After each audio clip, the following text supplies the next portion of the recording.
సంగారెడ్డి జిల్లా పటాన్చెరు నియోజకవర్గం ఎన్ఎస్యుఐ ఆధ్వర్యంలో మెదక్ పార్లమెంటు ఎన్నికల సన్నాహక సమావేశానికి హాజరైన రాష్ట్ర మంత్రి కొండా సురేఖ, ఎమ్మెల్సీ బల్మూరి వెంకట్, మెదక్ పార్లమెంట్ అభ్యర్థి నీలం మధు, నియోజకవర్గ ఇన్ఛార్జ్ కాటా శ్రీనివాస్ గౌడ్, ఎన్ఎస్యుఐ నాయకులు హాజరయ్యారు. ఈ సందర్భంగా రాష్ట్ర మంత్రి కొండా సురేఖ మాట్లాడుతూ ఎన్ఎస్యుఐ రాష్ట్ర అధ్యక్షులు ఎమ్మెల్సీ బల్మూరి వెంకట్ కాంగ్రెస్ పార్టీ కోసం ఎంతో కష్టపడ్డారని అన్నారు.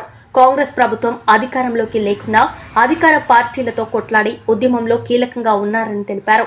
టీఆర్ఎస్ ప్రభుత్వం కేవలం వాళ్ల కార్యకర్తలకు, వారి కుటుంబాలకు, నాయకుల కోసమే పనిచేస్తుందని తీవ్రంగా విరుచుకుపడ్డారు. బీఆర్ఎస్ 2 సార్లు అధికారంలోకి వచ్చినా ప్రజలకు ఒరిగిందేమీ లేదన్నారు. మేడిగడ్డ మిషన్, భగీరథ మిషన్, కాకతీయ వంటి ప్రాజెక్టులు అవినీతిమయంగా జరిగాయన్నారు. రైతులకు పంటలు ఎండిపోతున్నాయంటే దానికి కారణం టీఆర్ఎస్ ప్రభుత్వం నిర్మించినటువంటి కాళేశ్వరమేనని తెలిపారు. రైతుల పంటలు పండుతున్నాయంటే దానికి కారణం ఆనాటి కాంగ్రెస్ ప్రభుత్వం నిర్మించిన శ్రీశైలం నాగార్జున సాగర్ కడియం ప్రాజెక్టుల వల్లేనని ఆమె తెలిపారు. కొండా సురేఖ, రాష్ట్ర మంత్రి, కాంగ్రెస్ ప్రభుత్వం గెలిచిన 3 నెలలకే 6 పథకాలను అమలు చేస్తుందని ఎమ్మెల్సీ బల్మూరి వెంకట్ అన్నారు. హరీష్ రావు ఒక పక్క, కేటీఆర్ మరో పక్క కాంగ్రెస్ ప్రభుత్వం 6 గ్యారంటీలు అమలు చేయలేదని వారు దుష్ప్రచారం చేస్తున్నారు. బల్మూరి వెంకట్, ఎమ్మెల్సీ.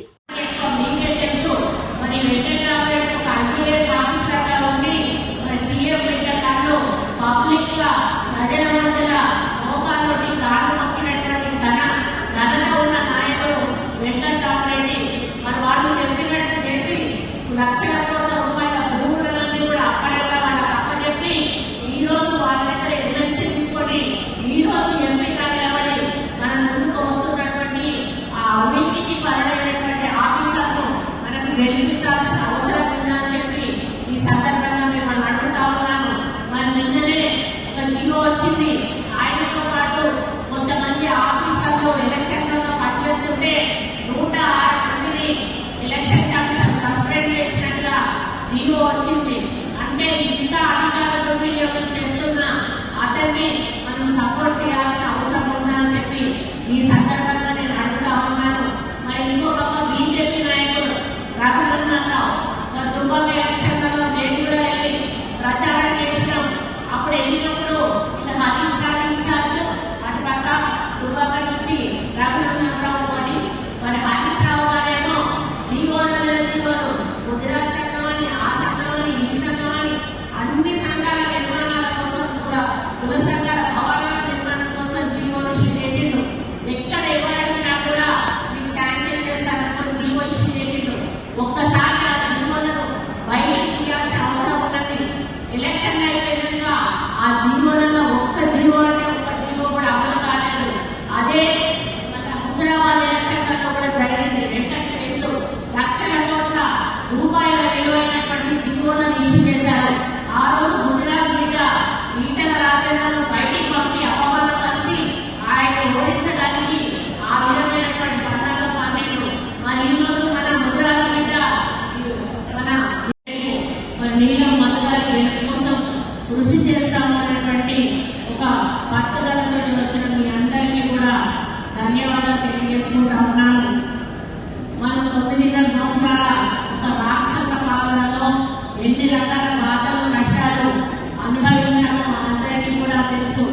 ఆ ప్రభుత్వం కేవలం వాళ్ళ కార్యకర్తలకు, వాళ్ళ నాయకులకు, వాళ్ళ తాతయ్యలకు, వాళ్ళ కుటుంబానికి మాత్రమే ప్రజల ఆరోగ్యాన్ని పక్కన పెట్టి కేవలం వాళ్ళు కోర్టు దండుకోవడానికి మాత్రమే పనిచేసి మరి ఇక్కడ నిలబడినటువంటి టీఆర్ఎస్ అభ్యర్థి ఎవరైతే వెంకటరామరెడ్డి ఉన్నాడో అట్లాంటి కారణం ఉంటే వాళ్ళకి మాత్రమే పనిచేసి అసలైన తెలంగాణ పోరాటం చేసి ఏ కారణంతో అయితే మనం తెలంగాణ తెచ్చుకున్నామో, తెలంగాణ వస్తే ఏ విధంగా మనం బతుకులు బాగుపడతాయని ఆశించామో ఆ మాట తప్పితే వాళ్ళకి కావాల్సిన అన్ని పనులు చేసుకున్నారు టీఆర్ఎస్ ప్రభుత్వం, టీఆర్ఎస్ గవర్నమెంట్. వాళ్ళ యొక్క మరి కుటుంబ సభ్యులని చెప్పి సందర్భంగా నేను విన్నవించుకుంటా ఉన్నాను.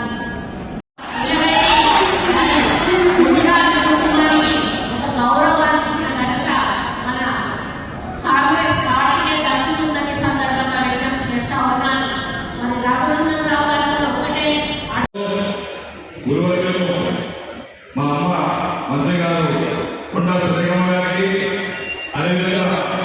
మా అమ్మ జిల్లా అధ్యక్షుడు నిర్మలా చంద్రబాబు గారికి, అదేవిధంగా ఎంతో మంది నర్సరీ యువకులకి ఏదైతే మొదటి ఎలక్షన్లో పనిచేస్తున్నప్పటికీ నాకు చేతులు మొదలుగా ఉంటున్న ఏదైతే పటాన్చెరు నియోజకవర్గ ఇన్ఛార్జ్ మా రామశేఖర్ గారికి, అదేవిధంగా మా మరొక ఏదైతే ఉంది పార్లమెంట్ మన యొక్క గొంతు వినిపించడానికి మన రాష్ట్ర ముఖ్యమంత్రి గారు ఏదైతే ఒక బీసీ వర్గానికి సంబంధించి రేపు పొద్దున ఇక్కడికి ఒక ప్రశ్నించే గొంతు ఉండాలని చెప్పి ఏదైతే మెదక్ పార్లమెంట్ అభ్యర్థిగా ప్రకటించి రేపు పొద్దున మెదక్ పార్లమెంట్ సభ్యులుగా కాబోయే నీలం మధు గారికి